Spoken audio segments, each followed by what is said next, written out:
Today I have the privilege of introducing an amazing guest speaker to everyone. From studying at Wycombe High School, she went on to take history and politics at Trinity College and then journalism at Cardiff University. Since then, she's worked as a journalist, reporting and covering major news and sporting events worldwide. Everyone, please welcome Rachel Burden. It's really nice to meet you all. I wonder if just first I can ask a couple of questions, because obviously you all look different to how I look when I went to Wycombe High. So what year are you in? 11. Year 11. Okay, yeah, right. So that is fifth form in old money, isn't it? 12, 13. Yeah. So you are doing GCSEs this year. Yeah. And you have all had the craziest of times over the last 9 months trying to work out what on earth is going on with your education and how it's all going to pan out.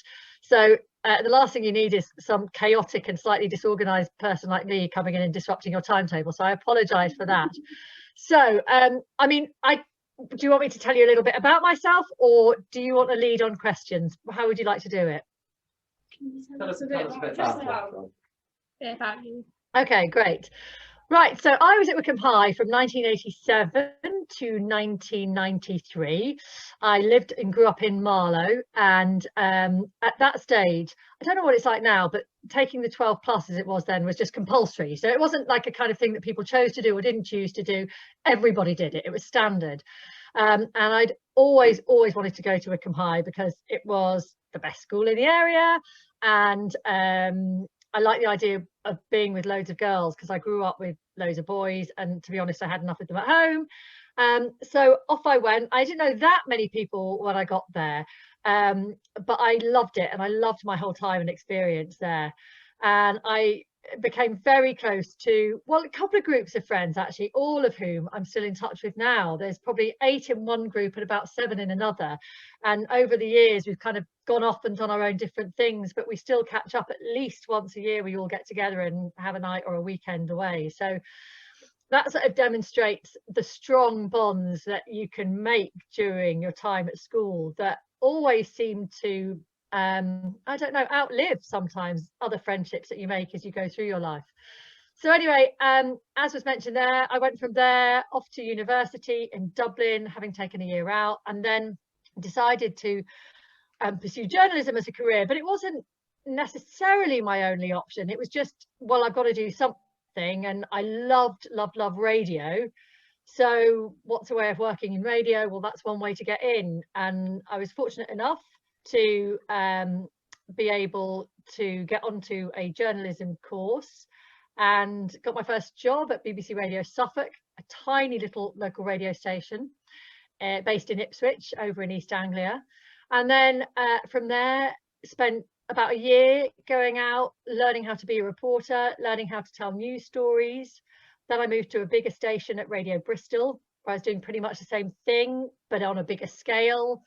And then sort of moved through the sort of tiers of responsibility, and eventually persuaded my boss there to let me have a little go at being on air.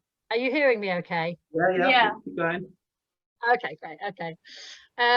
So I started presenting the breakfast show on Radio Bristol, and loved it. And from there was asked by 5 Live to come and do some shifts for them.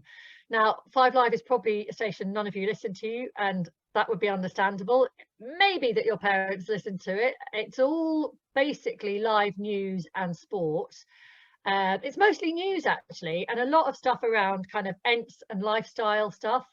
But it's a continuous news speech radio station, which means that we are on air 24 hours a day, and it's speech only. But it was the radio network that I listened to all the time because it sort of served my interests, which were news, current affairs, sport, and, you know, other stuff. Just it sort of seemed to reflect the life I lived much more than any of the other BBC stations or commercial stations. So when they asked if I could go and work there, I absolutely jumped at the chance, and I have basically been there ever since. And I should probably have gone off and done other things, which is what you're supposed to do in your career, but I love it so much. I've been lucky enough to present pretty much every show on the network, but for the last 10 years I've presented the breakfast show, which is traditionally the biggest show. So with that comes quite a lot of responsibility, because there's a lot of focus on, you know, audience numbers, and that is what bumps up the audience figures for the whole station a lot of the time. But it's also very exciting, because it's, you know, it tends to be the show that people tune into. It's what they really, you know, they use to really know and understand what's happening each day. And I love it. I presented it with a man called Nicky Campbell, who Bob knows. And actually, years back, he was like a really famous DJ. He was like, you know, the equivalent of a Nick Grimshaw or Greg James on Radio 1, but that was a long time ago. And has done loads of journalism since then. So the two of us have been together all that time, and get on brilliantly. And that is where we are now. And in my time working there, I've seen and done some extraordinary things. I've traveled to some amazing places. I've been involved with really awful, difficult news stories. I've been involved with really joyful, glorious news stories. I've, you know, I suppose I've traveled to places in the world I never thought I would go to and see. And all the time, increasingly, actually, with the advent of social media, you know, developing a really strong bond with the audience, and then gradually learning to kind of work on different and new platforms in all of this. So that's kind of where I am now. And about 5 years ago, we moved up to Salford in Cheshire, which is where I am now. And about 5 years ago, because the BBC morning breakfast programme is also based up there, they asked me to come and do a bit of stand-in for them there as well. So I'm on the telly. I just did this Saturday and Sunday doing the breakfast news programme. And that's just a really nice sort of different thing to do, which is really fun. It's just a completely different environment and experience. But it's also given me something extra to challenge myself on over the last few years. So yes, I don't really know where next, but I've never really had a plan, and I don't particularly want to go anywhere, because I love and enjoy what I do, and sort of in the background, not physically here with me now, but life is busy anyway, because I've got 4 kids. I've got a year 10 and a year 9 and a year 6 and a reception.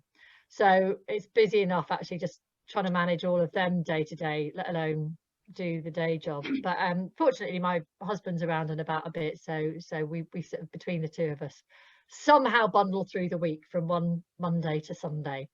So that's it, that's the overview. But I always prefer with these things to sort of know and understand what it is that you'd like to know.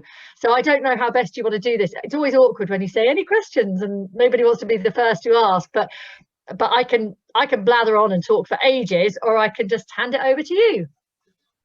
Hi. So I was just wondering, what were you like as a student at Wycombe High School? Like, what sort of clubs and societies were you involved in? So I was a really good student from the point of view of my academics. I did really well with that, and I was really good. I got my head down and I studied. I think I was probably a bit of a pain in the arse to teachers sometimes because I was a bit gobby, but I just about reined it in enough that I didn't get into trouble.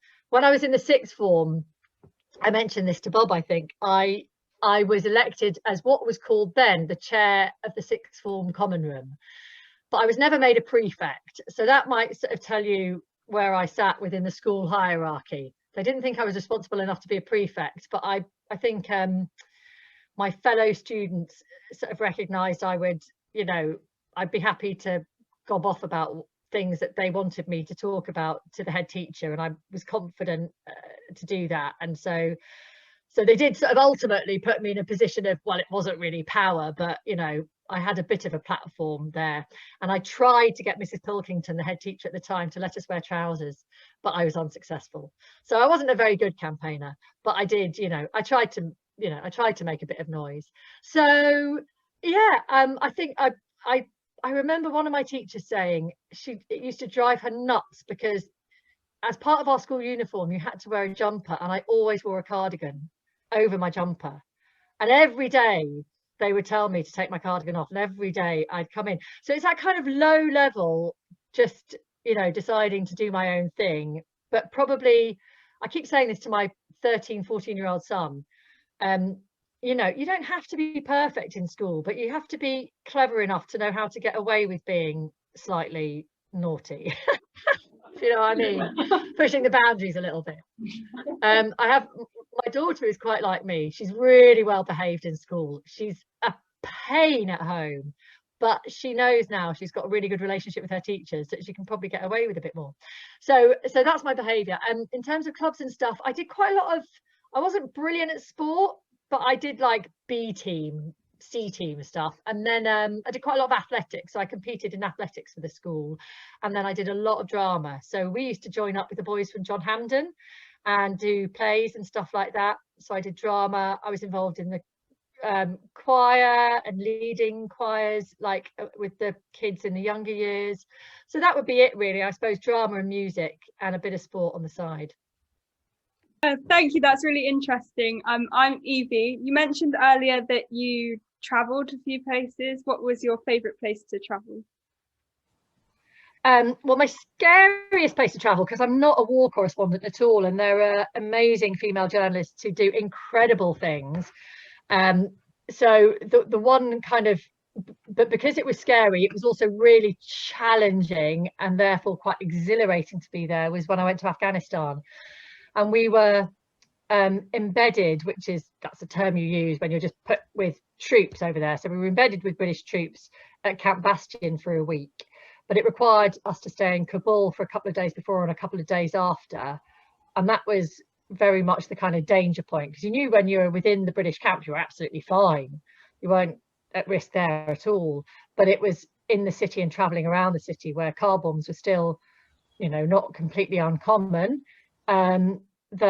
That was kind of, you know, quite unnerving. And as I say, there are war correspondents who kind of have lived in Syria in the middle of civil war and done extraordinary things. So I'm not remotely you know, saying I did anything amazing by going there, but for me it was a completely out of my comfort zone, but was also an incredible opportunity to go and see a country that I would never have got to otherwise, and meet the people there and get a better understanding of a story like the war in Afghanistan, which you tend to sort of dehumanize, because you just hear about the Taliban and you hear about the, you know, British and American forces and their efforts over there and the number of casualties. But to go and actually meet people and see them on the ground, and actually to work alongside the British troops there, who, again, I'd never really had that much experience with the military, and it was a real privilege to kind of hang out with them and see the way that they operated in really challenging environment like that. So that was great. But the other place I love going to is America. I just, you know, I was in New York for the last presidential election 2016 when Trump won, which was a sort of fascinating experience, and it's a great city to be in any time. So yeah, those are two very contrasting experiences. Thank you. My name's Keshni, and my question to you is, do you get nervous when presenting, and if so, how do you cope with your nerves? No, I don't, not at all, which is really bad, because I probably should. It probably means I'm way too relaxed. The only time I get nervous is if I am interviewing someone I really, really like, you know, like a sort of, I don't know, like a England rugby player or a musician I really love, or an actor I really love. And then it's not really kind of shaking nerves, it's just an increased heart rate. So I tend to do that. I tend to try and be mindful. I'm sure you've all done mindful practice there in school, but I tend to do that thing of feet on the ground and take some deep breaths. When I first started telly, obviously I was a bit on edge doing that. But again, I think you just have to have trust in the team around you. And also, I think with 5 Live, because things go wrong all the time, you don't really worry about it so much. It doesn't have to be a perfect performance. Telly's a bit different. You need to be a bit cleaner and a bit more polished. But I don't worry too much if mistakes are made. I don't panic, because that's just life. And, you know, if things go wrong and you look a bit silly, I don't really mind. I can cope with that. It's just, that's why I think it's when it's people you really like that you don't want to make a tit of yourself in front of. That's when it, you know, that's when it's a bit more nerve-wracking. And I interviewed the Prime Minister. I had an hour in the studio with him last year, just ahead of the general election, about this time last year actually. And again, there you're a bit apprehensive because you feel like you've got a lot of people watching what you do, and you want to make sure that you hit all the right points and challenge him when you should, and give him space to talk when you should. So, but that's much more adrenaline, and that's good. We all thrive on adrenaline, right? So it's fun. Thank you. My name's Anushka, and I was wondering, what advice would you give your younger self? I think I think I would tell my younger self to have more confidence in myself. I think when I was your age, I had brilliant friends, and I was, you know, good at school and got good marks, but I think I was a bit socially awkward sometimes, and as a result, I'd kind of you know, I don't know, I was a bit basically what I'm trying to say is I'd go out and probably, you know, drink too much Lambrusco in order to compensate for social anxiety. Now, I'm not saying that any of you are at the stage where you're doing that now, because you're much better behaved than we were when we were 16, 15. So I probably sort of overcompensated in my teens, and, you know, probably was a bit too reckless. But then I say that because I'm looking back now in my 40s and a bit boring, and I wish I'd been a bit kinder to myself. So I think just that mantra of saying, you know, every now and again, cool, look at you, you've done really well. Look, I'm a brilliant student at a brilliant school. I've got great friends. That's kind of a, you know, that's kind of enough, and take confidence from that. Thank you. My name's Amelia, and I was wondering, has anything embarrassing ever happened to you while you've been presenting? Yes, I mean, I find these questions really hard because my memory is so bad. After getting up for most of my career, actually, for different roles at 3:30 in the morning or 4 or 5, my memory is shot to pieces. So I have quite a good faculty for forgetting things really quickly. So when things go wrong, which is deeply embarrassing, I forget them quite quickly, which is actually a brilliant skill to have. And they don't tend to gnaw away at me too much. I'm trying to think of the most embarrassing thing. I mean, I've kind of referred to people on air who are dead before, you know, celebrities rather than actual real people, because that would be much worse. I've oh God, what else have I done? I honestly, this will be one of those that I'll have to come back to you on, because I'll ask my colleagues and they'll say, oh, do you remember the time you did that, or the time you did that? I mean, a lot of the time, and this is going to sound a bit anarchy, but I'm more embarrassed for myself if I don't do a good interview, and that's with the big set piece political interviews, and that's when I kick myself. But I don't know. I mean, I've never walked on TV set with my skirt tucked in my tights yet, you know, that kind of thing. So I'll come back to you. I'll come back. There's probably something that I buried very, very deep in order to survive, and can't remember now. Thank you. You were saying before that you fought for the trousers to wear in sixth form, and then again the gender pay gap. Are there any more issues on equality and sort of feminism that you want to bring to light in your job? I think equal pay is really fundamental, and I'm really proud because I think the BBC's visibility on that issue, or women at the BBC's visibility on that issue, really helped other organisations look at their own practices and review what they were doing. So although at the time there's always a bit of kickback at the BBC about, well, you know, all you women, you're all in good, well-paid jobs anyway, shut up and get on with it, you know, we're funding your salaries. But the ripple effect from something like that in the commercial world or in other areas of the public sector was really, you know, not insignificant. So I'm really proud of that. I'm working at the moment with women presenters in local radio because there's an awful lot of pressure on them and changes to their working environments that's putting them under a lot of pressure. So I feel really strongly protective of of women in that particular part of the media, because I had a long association with local radio myself, and sometimes it's like the little forgotten arm of the BBC. So I'm currently in the process of sort of trying to pull together a group of women to resist some of the changes there, or at least, you know, get Tim Davey, the Director General, to be aware of it. The other thing I've done is I had my fourth baby was premature, so I was a advocate at the BBC of them changing their policy for women who have premature babies, so that the period for which they are off work up until their due date is covered by effectively kind of sick pay. Because what happens is you have your baby, say at 30 weeks, and then you spend the next 10 weeks in hospital looking after that baby, but all you're really doing is incubating them there. It's just that the baby's outside the womb, but you're there to kind of get them through to the point at which they can leave hospital.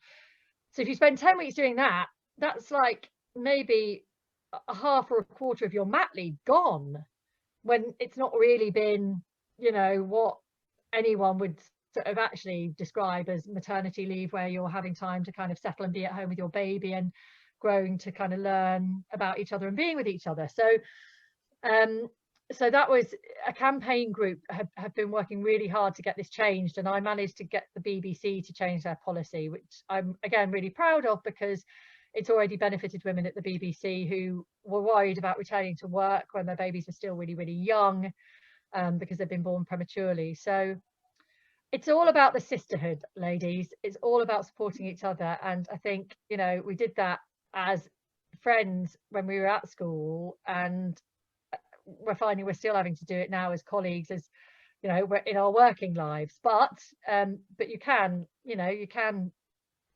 voices are much louder and stronger when they're all together, so you can affect change. And it's really vitally important to kind of keep women's networks strong right throughout your working careers. Thank you. My name's Isha, and I was wondering if you can narrow it down in your career, what has been one of the hardest topics you've ever had to talk about or report about? Probably the Manchester Arena bombing, because that's obviously on our doorstep, and it shouldn't, but it does feel different when it's very close to you.